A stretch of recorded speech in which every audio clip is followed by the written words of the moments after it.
대통령실은 20일 윤석열 대통령 취임 후 첫 특별 사면이 될 8.15 광복절 특사와 관련해 지금 상황에서 확인해 드릴 만한 내용은 없다고 밝혔습니다. 대통령실은 사면은 과거부터 범위나 대상, 그런 것들에 대해 사전에 언급한 사례가 거의 없다며 저희가 추가로 언급할 수 있는 부분이 아니다 라고 설명했습니다. 이번 특사 대상엔 여권이 사면을 꾸준히 요구해온 이명박 전 대통령이 포함될 것이라는 관측이 많습니다. 국내외 경제 상황이 어려운 만큼 이재용 삼성전자 부회장 등 주요 기업인 그리고 김경수 전 경남지사 등 일부 야권 인사에 대한 사면 가능성도 제기되고 있습니다. 대우조선해양이 사내 하청업체 노동조합 파업 사태 해결을 위해 적극적으로 나서야 한다는 주장이 제기됐습니다. 대우조선해양 하청 노동자 노조인 민주노총 전국금속노조, 거제통영고성 조선하청지회는 지난달 2일부터 임금 30% 인상과 전임자 등 노조활동 인정을 요구하며 파업에 돌입했습니다.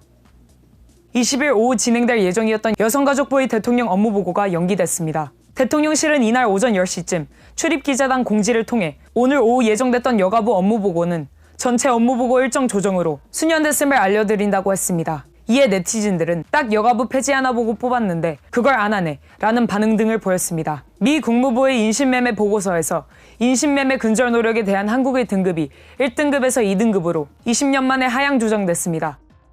한국은 2001년 처음 보고서 발간 당시 3등급을 받았으나 2002년부터 작년까지는 매년 1등급을 유지, 전 세계에서 인신매매 근절을 위해 애쓰는 모범적 국가 중 하나로 평가되었습니다. 하지만 올해 보고서에는 2등급으로 한 단계 내려갔습니다.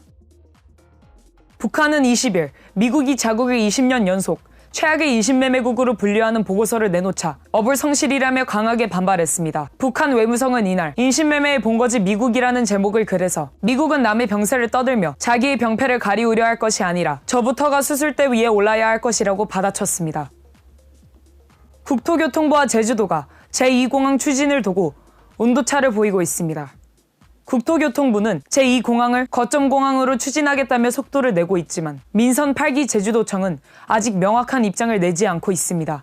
20일 제주도에 따르면 원희룡 장관은 제2공항을 지방 거점공항으로 건설하겠다는 내용을 담은 새 정부 업무 계획을 지난 18일 윤석열 대통령에게 보고했습니다. 우크라이나가 전쟁이 올 겨울을 지나 장기화하는 상황을 우려한다고 로이터 통신이 보도했습니다. 우크라이나 대통령 비서실장은 전쟁이 올 겨울까지 끝나지 않고 길어지면 러시아군이 점령지에서 방어진을 깊이 구축할 시간을 벌게 돼 우리의 반격이 어려워질 수 있다고 말했습니다. 그러면서 미국이 우리에게 충분한 무기를 지원해 겨울이 오기 전 전쟁이 승리할 수 있도록 도와줄 수 있기를 희망한다고 했습니다. 미국 전역에서 동성 간 결혼의 효력을 인정하도록 하는 내용의 결혼 존중 법안이 현지 시각 19일 미국 하원에서 통과됐다고 AP통신이 보도했습니다. 해당 법안은 동성혼의 효력을 인정하는 내용입니다. 여성가족부는 여름 휴가철인 오는 15일부터 8월 19일까지 4주간 피서지와 번화가를 중심으로 청소년 유해 환경을 집중적으로 단속한다고 밝혔습니다. 여가부는 지자체, 경찰 및 민간단체인 청소년 유해환경 감시단과 협업해 청소년 이용이 많은 번화가의 룸카페, 노래방, 해수욕장 주변, 무인텔 등 유해업소 전반을 점검할 예정입니다. 카이스트는 생명화학공학과 박형규 교수, 산소재공학과 정현식 교수 연구팀이 체액으로 암을 조기 진단할 수 있는 기술을 개발했다고 밝혔습니다. 연구진이 개발한 다색 양자점 어레이는 암 관련 마이크로 RNA를 다중 검출할 수 있습니다.